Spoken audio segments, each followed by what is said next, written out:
All right. River keeping is Civics 101. Uh, we identify issues. People help us identify issues. Science helps us identify issues um, with the river. Could be a flow issue, could be a pollution issue, could be some other kind of issue. And then we bring the correct branch of government to bear, correct being correct in the riverkeeper's mind. Uh, so that's either the executive branch, the legislative branch, or the judicial branch. And a free press, notice I did not say an accurate press.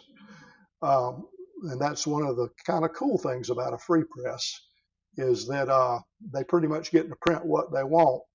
And we bring the heat one way or another. Sometimes it's very friendly heat to solve a problem.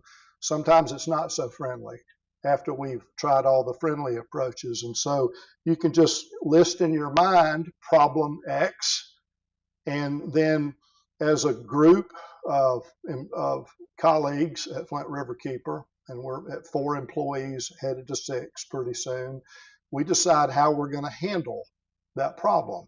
So fuel spill at the airport, 9 times over the last 10 years, plus de-icing fluid, plus PFAS from their firefighting foam practices, plus litter every time we get half an inch of rain or more. And I'm talking about tons and tons and tons of litter coming off of that place.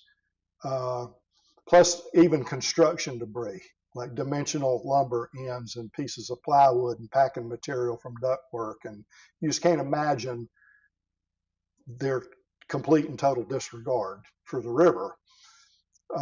The initial approach there was to work with them for about 12 years to try to advise them and work with their sustainability staff to improve things. And at the end of 12 years, no improvement. So now we're slowly turning up the heat. And if you've read some of the news coverage or seen it on TV, you may have heard me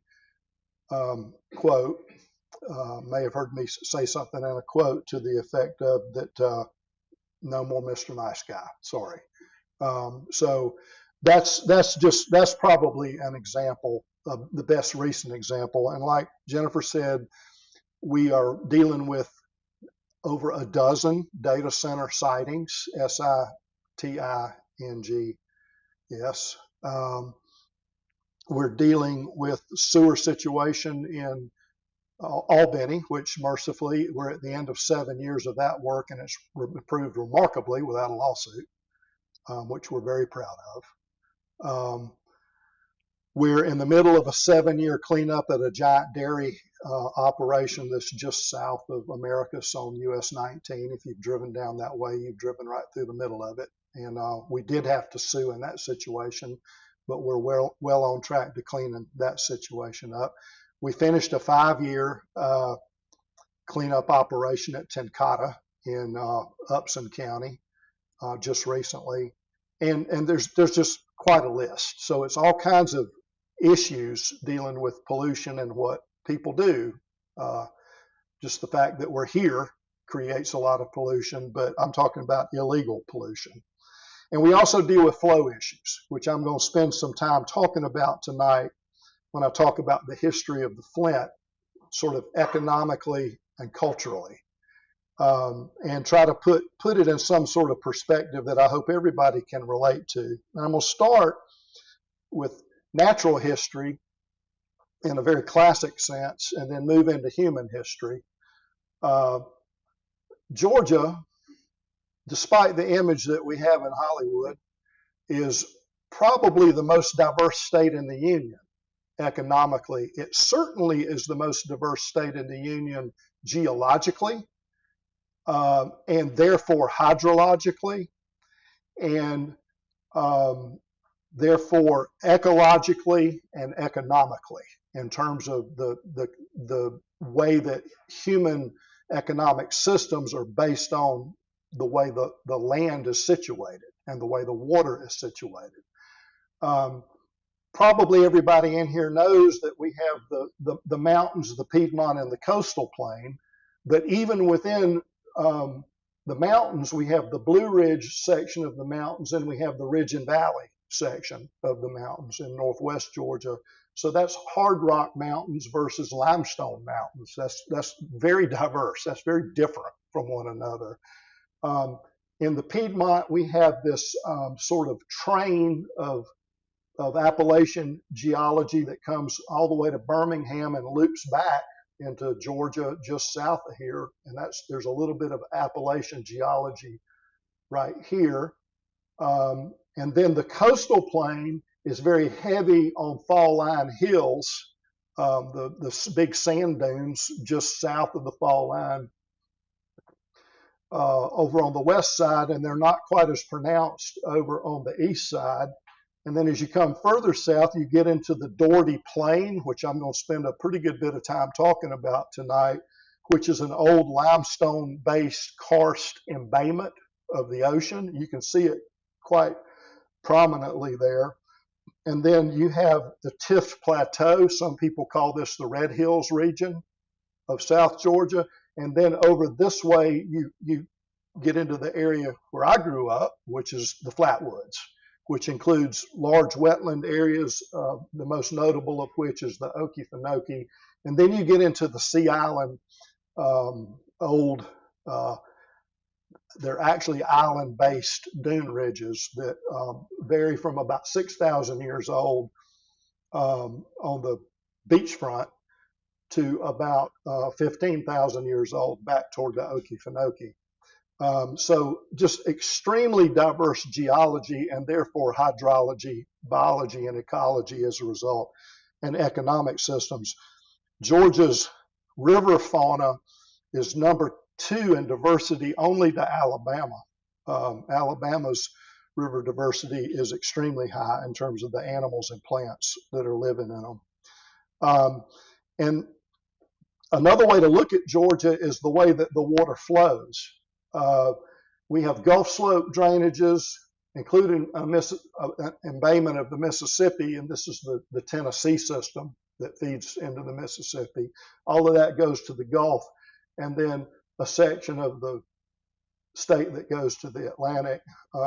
Little cool thing that I used to like to tell my kids when we were fishing up here in some of the tribs of the Tennessee is that when we were fishing in that part of North Georgia, we were in the exact same watershed as when we were fishing in Montana.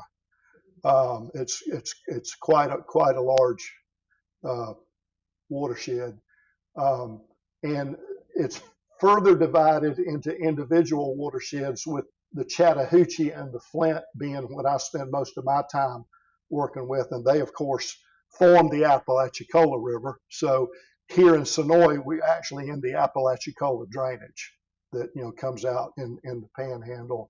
And then the area I grew up in, this my home river, the river of my youth, is the Satilla, and I still miss it a lot and go back there a lot. So blackwater systems, mountain systems, Piedmont systems, and then some very interesting karst-based systems.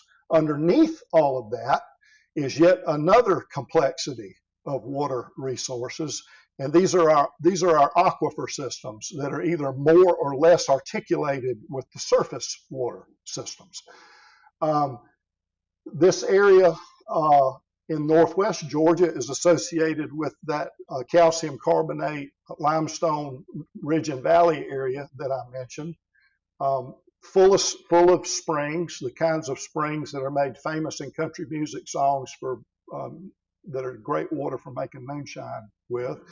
Not that other water isn't, but those are quite famous in the Cumberland Plateau and in that ridge and valley section.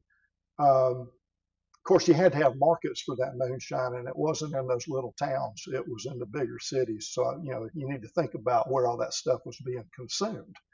And in the Piedmont area and in the Blue Ridge, it's crystalline rock aquifers, plural, because it's thousands of aquifers in a very fractured rock setting.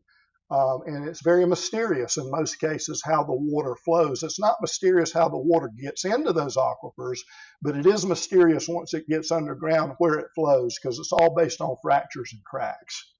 And you can have springs at the very tippy top of mountains or large hills, like up near the top. Somewhere that water has to be higher than that in order for it to be a spring on a 2,000 or 2,500 foot slope. So it's very, very strange how these aquifers work. We understand a lot more about the aquifers when we get to the fall line. And here they're also fairly complex, and they're in layers. The most important one is called the Floridan aquifer. Some people mispronounce it as the Floridian aquifer. You're forgiven if you've ever said that word. And it recharges.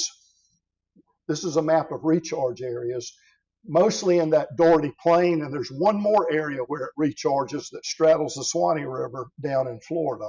There's only two places that water gets into the Floridan, and it's in Georgia and that area I mentioned in Florida. And that's an aquifer system that ranges from basically Hilton Head, South Carolina, to southeastern Mississippi, offshore into the Gulf of Mexico, and all the way down the Florida Peninsula to the Keys and offshore into the Atlantic. It's a huge aquifer system.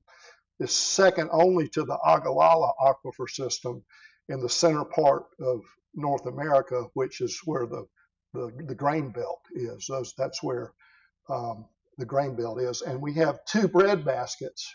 You'll understand why shortly, associated with the recharge area. The Doherty Plain is an extremely important farming area, and then that area that I mentioned in Florida for row crops.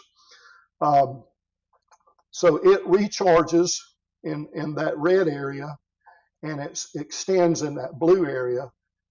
There's an aquifer on top of it that's important called the Brunswick or the Miocene aquifer as you get further toward the coast. And so the Floridan kind of plunges. Where I grew up in Brunswick, the top of the Floridan is 400 feet down. And so there's an aquifer on top of it. There's actually two aquifers on top of it. Whereas in Albany, the Floridan is at the surface. And again, we're going to talk about more of this later. And then there are three aquifers, two aquifer systems below the Floridan that turn out to be very important, with high quality water, good water supply. They're a lot deeper. The Floridan is a limestone or karst aquifer. These are sand and shell hash aquifers. And they turn out to be very important too. So that's the natural setting. And we're talking about deep time in terms of the history of that, how it all came to be. Or it's only 8,000 years old, depending on what your cosmology is. And I'm not going to cram it down your throat one way or another. It is what it is, however it got that way. But now we're going to talk about some stuff that's that's longer.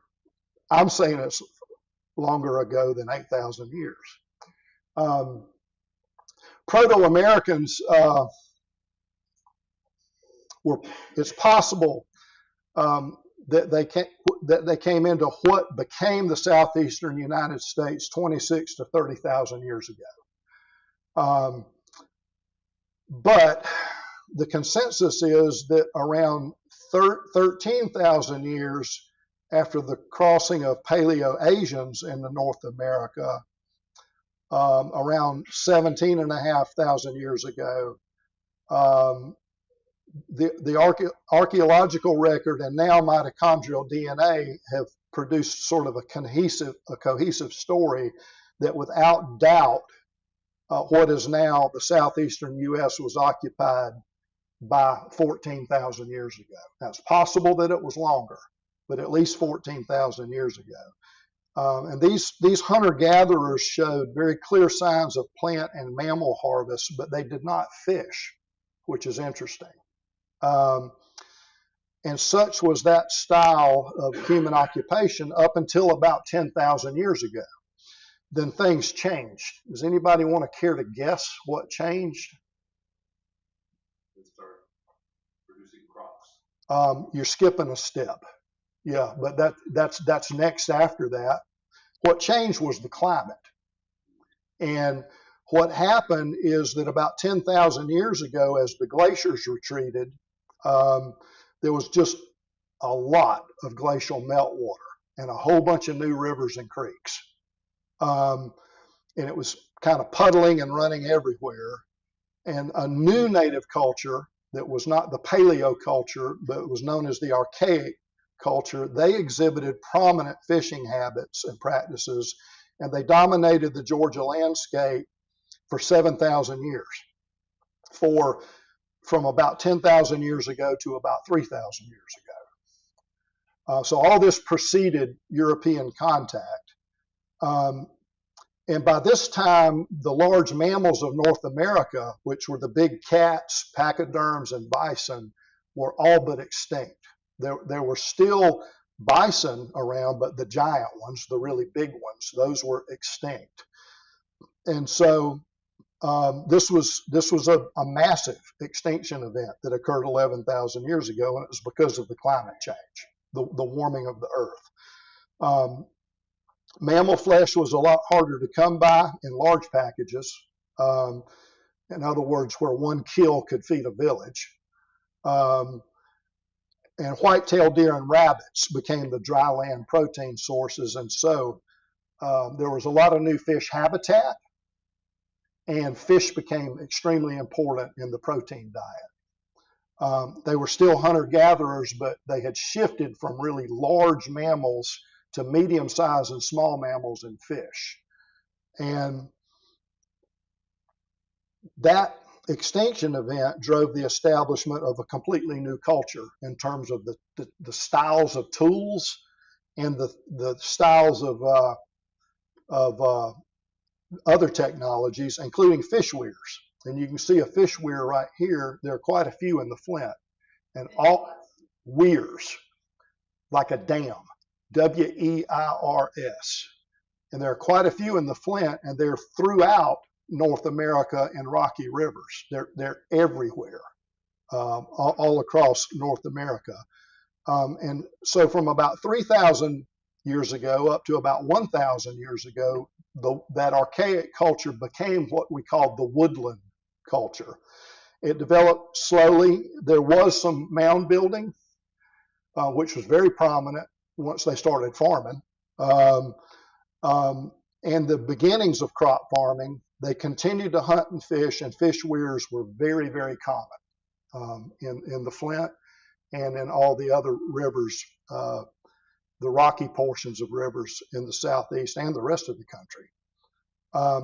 And then about 1,200 years ago, and this is what the European settlers encountered, in the lower Mississippi Valley, what's called the Mississippian culture developed, because that's where it was noted first. And portions of this became Choctaw, Cherokee, others, including what we call the Muskogee Creeks. And that was the culture that was encountered by European settlers when they got here, including a lot of outgrowths of that were like the coastal Indians had a slightly different culture. They didn't farm as much. They lived in a very, very rich environment, didn't have to. But the basic Mississippian culture, they were mound builders, which were large flat top affairs. Farming and fishing were very important. Farming provided the means of wealth accumulation as well as food, where you can actually store various forms of currency and the grain itself beyond a year, which developed centers of power that became towns and cities and governances to protect that wealth and to extend that wealth. And that's necessary for an advanced culture of any sort. Fish, clams, mussels, deer, and rabbit provided the protein. Probably some of the most spectacular examples of these mounds in Georgia are at Macon, at Okmulgee Mounds, which if you haven't visited there, you should. But there are some large platform mounds along the Flint, the largest one being called Nestler, which is in Taylor County. It's on private property. You can't go visit it. Georgia was established as an English trustee colony in 1732 and under Oglethorpe, and then a royal colony with a governor in 1752. Some sources say it's as late as 1755. It's an academic debate about what a royal colony actually is. And that's, of course, all now approaching 400 years ago, which is hard to imagine, but it is. And that was the towns of Savannah, Midway, Darien, Frederica, Frederica being on St. Simon's. Commercial and subsistence fishing was immediately important in all 13 colonies. Rivers were very important for transport. Fish weirs were common in the contact era, and they were essentially stolen by Europeans as they encountered them, pretty much like everything else was. But the interior of Georgia was not heavily populated by colonists until the early mid-1800s. Due to the expansionist policies primarily of Andrew Jackson and a cooperative Georgia governor. Weirs in Georgia were probably not used extensively by whites until the middle part of the 1800s, and they simply were not important down in the sandy areas, closer to the coast. They just weren't a thing.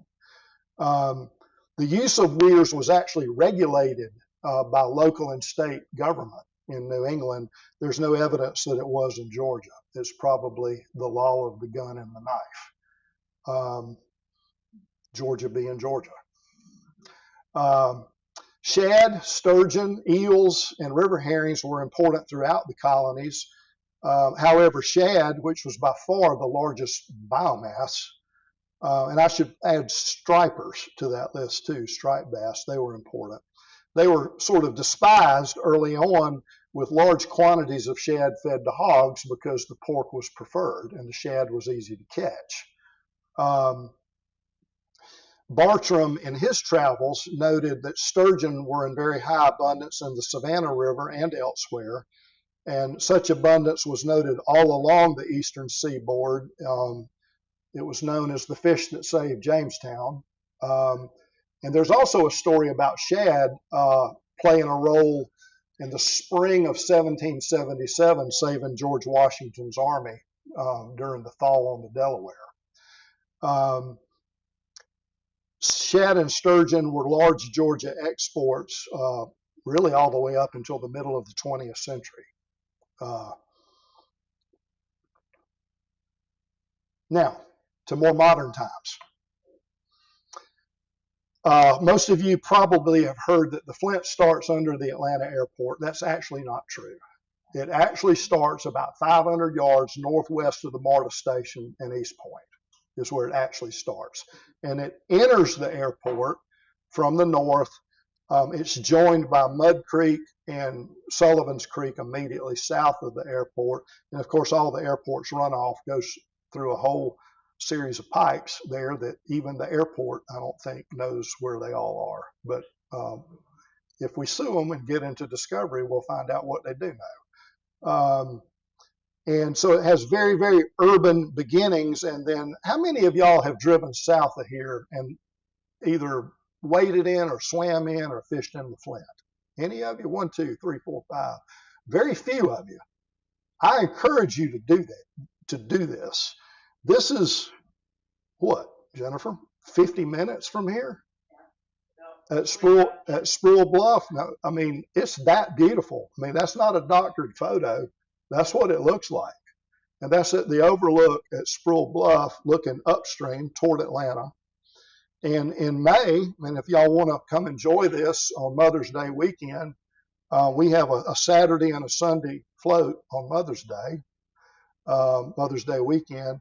The shoal spider lilies are blooming in this area. It's just a beautiful, remarkable, some people would call it pristine. There's nothing pristine on the planet anymore, including Antarctica. but it's a very, very relatively untouched part of Georgia. It's absolutely gorgeous. Great whitewater sports up to Class 3. Great fishing. Immediately south of the fall line, you get into a river that's very sort of a traditional, sinuous, middle and South Georgia sandy bottom river, lots of sandbars, big wide floodplains, timber production, great deer and turkey hunting. And then you move into the Daugherty Plain, and right on the top of the top edge of the Daugherty Plain, you're losing elevation. It's moving from that sandy area down into the Daugherty Plain. There's a couple of dams that were built there back in the 1920s and 30s. One at Warwick, which is the Crisp Power Company, Crisp County Power Company, and one's a Georgia Power Dam at Albany. These are not important for base load anymore. These are what are called peaking projects. They've been amortized many times over, and they make a lot of money on them by running them when spot prices are at their highest. And so these dams hydropeak. You'll see them in the summertime running early and late, basically when people are at home. And the river down there does not look like this sandy thing, and it does not look like this hard rock thing. So there's hard rock, sand. It looks like this, which is that's all rock, but it's limestone. So you've moved into a completely different sort of river at this point, and it is full of blue holes, just like down in Florida in that area where I mentioned. That's the area where all of the springs that are the famous Florida springs are. The lower Flint has that too. Small, medium, and large blue holes. The aquifer there and the river water is all the same water budget. The way that aquifer works is that it recharges almost immediately during rainfall, and the amount of time that the water is in that aquifer before it gets to the Flint is measured in days and weeks. Whereas that aquifer water, when it's all the way over in Brunswick or down in the Florida Keys, is thousands of years old. So this is a very dynamic system here in the lower Flint, and that turns out to be very economically important. There are a lot of special things about it, including some endangered species like the blind cave salamander, and there's also a ghost shrimp, freshwater shrimp. There is an endemic crawdad that are very, very unique to this kind of habitat. And it's just kind of magical in many ways. Some of these springs have names and some of them don't, but they're everywhere. Throughout the Flint, the shoal bass, which is also an endemic, meaning this is the only place on earth that it occurs, which is in the Chattahoochee Flint in Apalachicola. It's a very important sport fish and has become notable on a lot of fly anglers' lists. Any fly anglers in here? Any Auduboners in here? None. Man, wow. I actually feel kind of comfortable here because are y'all familiar with how Auduboners like to check off birds, and they'll spend a lot of money on airplane tickets and all kinds of equipment to go check a bird off? Well, fly fishermen will spend a lot of money to do that with fish. And this is one of the fish that has become very popular on the fishing scene. And they're both upstream in the hard rock area and downstream in that limestone area. But probably the most interesting thing about the economy is how truly diverse it is. If you think about the economy of Southwest Metro, which is where y'all are living, the urban part, the suburban part, the ex-urban part, you can decide which part you're in. I've had a lot of people from Noonan tell me they don't live in Atlanta. I'm like, oh yeah, you do. But you can decide which part of that you live in geographically, but economically, it's one heck of an economic engine.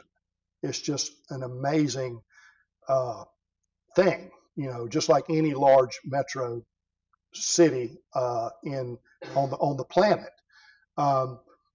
And then when you get south of here, you're into cattle country and timber country. And that's the economic engine with a burgeoning tourist economy. And then you get just a little bit south of that hard rock into the county that I live in, Taylor County, and further south, and it's ag, ag, ag, ag. And there are counties down there that, depending on commodity prices, which are in the toilet at the moment, range between $1 billion and $2 billion of gate value. That's value paid to the farmer annually per county. And that may not sound like a lot because you're thinking maybe there's lots and lots of farmers, but there aren't lots and lots of farmers. Typically, that's only split between 20 and 40 ways in a county. And so it's a huge economic engine. You take timber and ag together, it is larger than anything else in Georgia. Those are the two most important heartbeats economically. So what all does this have to do with the river, other than it's all dependent upon water, right? And what does it have to do with river keeping? This is housing density in 1940. The warmer the color, the denser. Apologize for the metric system, but you could think of the warmest colors here, instead of being like greater than 128 per square kilometer, you could just double that roughly and call it 240 per square mile. But the warmer the color, the more the housing units. This is before I was born, which was 1959. But this is when there were certainly less than 1 million people inside the city limits of Atlanta. And I remember when the little clock in Atlanta clicked over 1 million. And now Metro has, depending on where you draw the circle, has between 6 and 7 million people in it. So there's housing density in 1940, 1970. Those were the good years. And 2000. And here's what's remarkable. I'm going to just run through that. Here's what's remarkable. You can see the hot spots of development. Fantasyland down here, Southeast Florida, San Antonio, Houston, Dallas, Fort Worth, but both sides of the Appalachians, right? In a parallel columns on both sides of the Appalachians. Why is that? Anybody want to take a guess why there and not there? It's transportation. River systems and trail systems. These are at the tops of river systems, so not a lot of water supply for all these people, but they're at the tops of the ancient highways. And a lot of them are at the intersections of several river systems. So Atlanta is the headwaters of the Altamaha system. It's the headwaters of the Flint and Chattahoochee systems. It's also the headwaters of the Etowah. And all of those ridges had roads on them. And so Atlanta was a crossroads before it was Atlanta of Native American trails, which became settlers' trails, which became roads, which became railroads. And then eventually you have the first or second busiest airport in the world, depending on what year it is. And so it was the reason, the where of it is because of transportation and transportation systems, not because of water supply. Now it's related to water because it's at the top of those highways, those water highways, but it's not because of water supply. So there's always been a lot of water supply challenges, and now even more so with more people in these Appalachian foothills metro areas. And this is looking at it a different way. This is the boundary of the upper Flint. So here's Fulton County, DeKalb, Clayton, Fayette, Cayeta. This is the headwaters of the Flint. This is the headwaters of Line Creek. And what we're looking at here on the color warmth axis is impervious surface. So this is pavements and rooftops based on satellite imagery, not housing counts. So this is pavement and rooftops. And so that's 1974 and 1991. And there's 2001 and 2008. And you can see that, for example, here in Southwest Fayette, there's this explosion of impervious surface in the area that we're sitting in right now, which is the Peachtree City, Senoia, and Fayetteville area. And that affects how water flows off the land and into the creeks. And what flows off can't soak in. So it speeds things up. And then, of course, here around the airport metroplex, it's just a torrent of water coming out of there now. And they're having to look at how to and how far to raise the bridges in Clayton County, because these days they go underwater when you have enough rain. They don't go underwater long. It's usually between 20 minutes and 2 or 3 hours, but they go underwater. So huge change. And that makes for change not only on the top end of the hydrograph when it's raining, but also on the bottom end of the hydrograph when it's not raining. And what this is a plot of is a logarithmic plot, so math warning. It's a logarithmic plot of the averages of the 7 lowest days of each year, okay? Pre-1975 and post-1975. And what we see is that there's a 57% or more than half of the low flow on the average has been lost. And this gauge is at a town that doesn't exist anymore called Carsonville. This is at the fall line. So this is the sum total of everything that's into Piedmont. Which is basically the effect of Metro Atlanta on the upper Flint, between the water use and the way that it runs off and doesn't soak in. Looking at it in terms of no real statistical analysis, but just the raw data. So remember 55 to 60% loss on the 7-day. This is the 1 day. It used to bottom out around 100 cubic feet per second at the fall line, and now it's capable of bottoming out around 30 cubic feet per second at the fall line. So on the 1 day axis, we've lost 70%. So I tell people we've lost between a half and 3/4 of our low flows during droughts. And the drought of record, the biggest of the big dog droughts, was back in the 1950s. It was not more recently. This is the effect of man on the river. Moving down south, I got to slide out of order here. Here we go. It's the effect of ag, not the effect of metro, that's more important. Each of these dots is a withdrawal, a EPD permit for an ag withdrawal. The red ones are surface water withdrawals, meaning creeks and ponds, and the black ones are wells. You can see that the wells are concentrated in where? The Doherty Plain. That's because it's cheap, easy water. And if you build a pond in the Doherty Plain, you'd have to put a plastic liner in it to keep water in it because of the karst limestone. It would just go away. So the water's immediately underneath your feet down there. Lots and lots of wells. There are 24,000 permits statewide for irrigation. 10,000 of them are in Southwest Georgia. This is truly the breadbasket.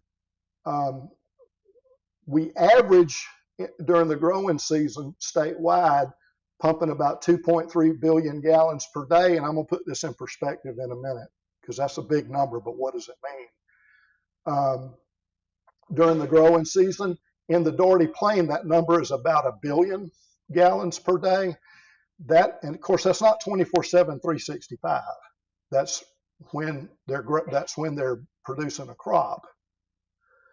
That is equivalent to metropolitan Tokyo.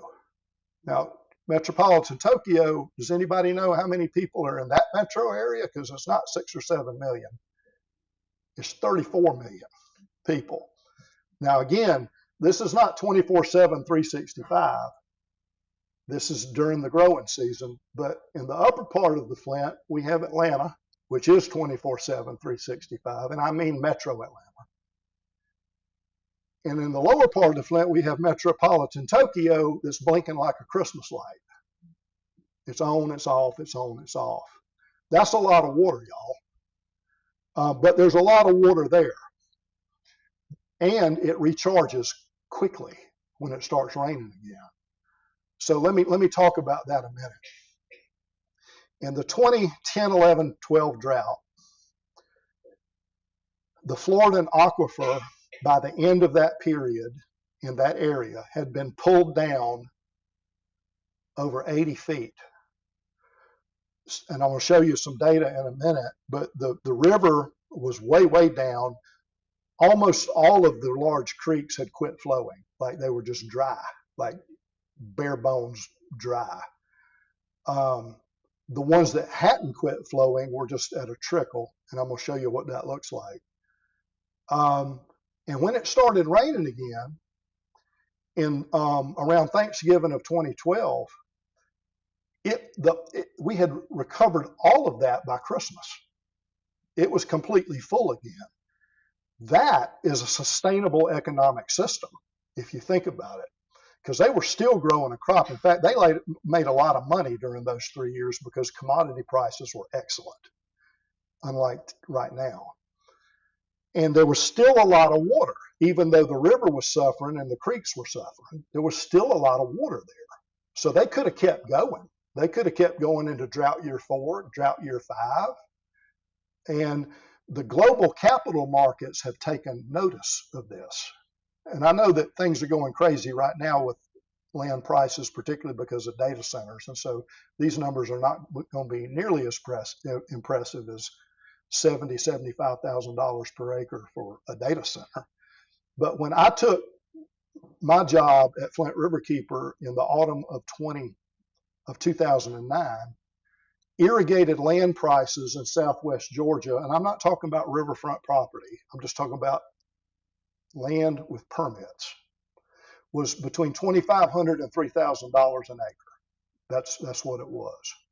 Today it's bumping $15,000 an acre. And that's because of the pressure from global capital markets to buy this stuff up. It is a sustainable business model, and it will be 500 years from now. And it's one of the few places on the planet where the water is not being mined. In the Great Plains of this country, in that Ogallala aquifer, there's a clock ticking. That water is going to run out. It does not recharge at a rate that is meaningful for any economic purpose. Same thing with the Central California Valley. That water is being mined. It's completely dependent upon snow runoff and the way that they manage that, because the aquifer itself is pretty much tapped out in the Central California Valley. And so the capital markets, at least in terms of North America, have begun looking east, and they're particularly looking at places where the water is reliable. And this is where it is. But that doesn't mean that it's ecologically sustainable for the other economic and cultural purposes that we have. Itchaway-Notchaway Creek, which is actually a small river, it's had a 75% decline in its 7Q10, from 141 cubic feet per second down to 35. And if you look at all the one-day values, it used to bottom out around 110 cubic feet per second, very similar to the Upper Flint. Upper Flint's a big creek, or this is a small river. And now it's bumping 0. it got all the way down to 4 cubic feet per second. And that's what 4 cubic feet per second looks like in this creek. There it is, right there. And all of that white rock is rock that historically, even during low water, was never exposed. That's an unnatural exposed color.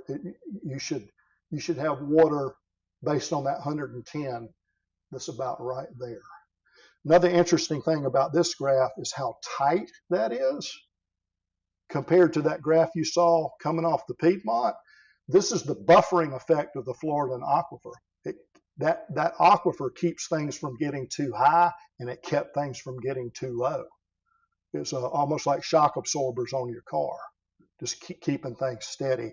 But that has now developed into a sort of wilder set of graphs based on the fact that we've tapped it so hard.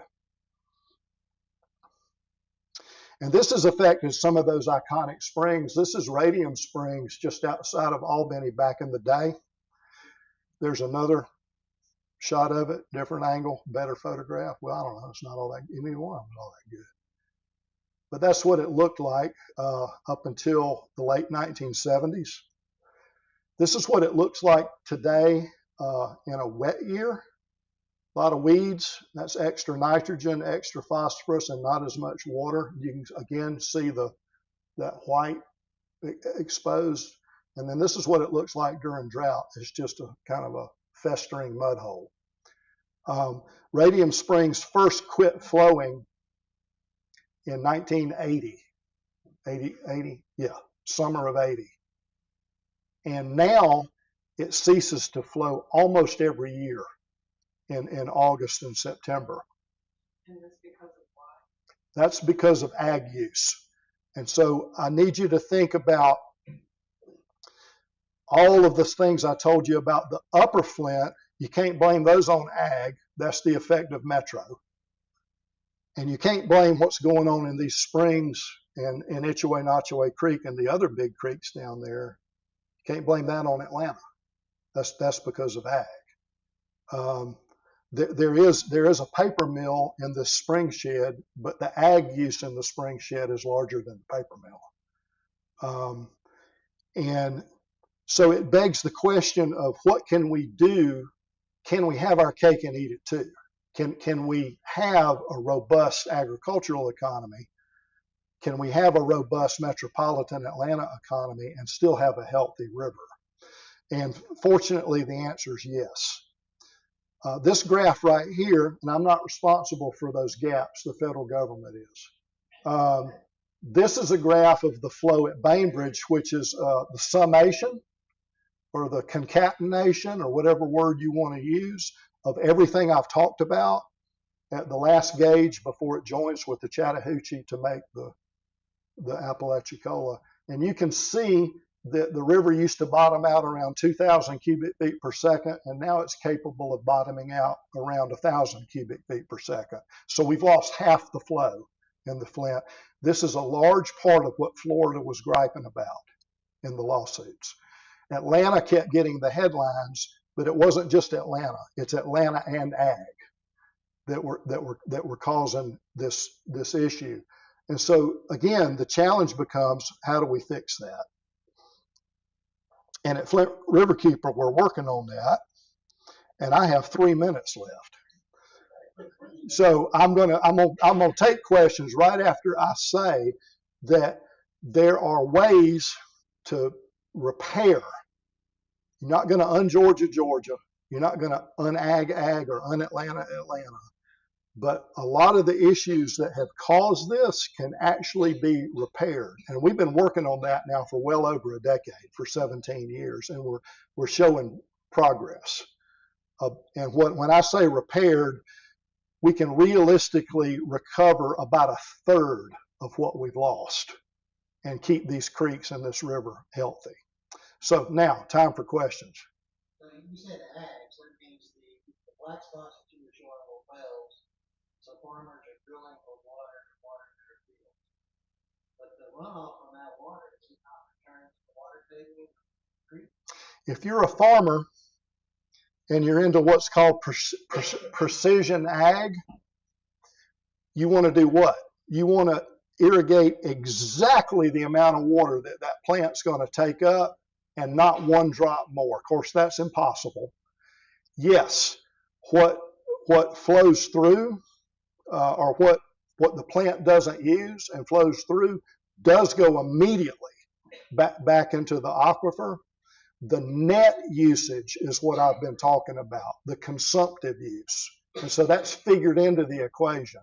And even if it weren't figured into the equation, what the springs and the creeks are showing you is the net version of everything that you just said. That what's coming out of those springs and what's coming down those creeks includes what bled through from their irrigation systems.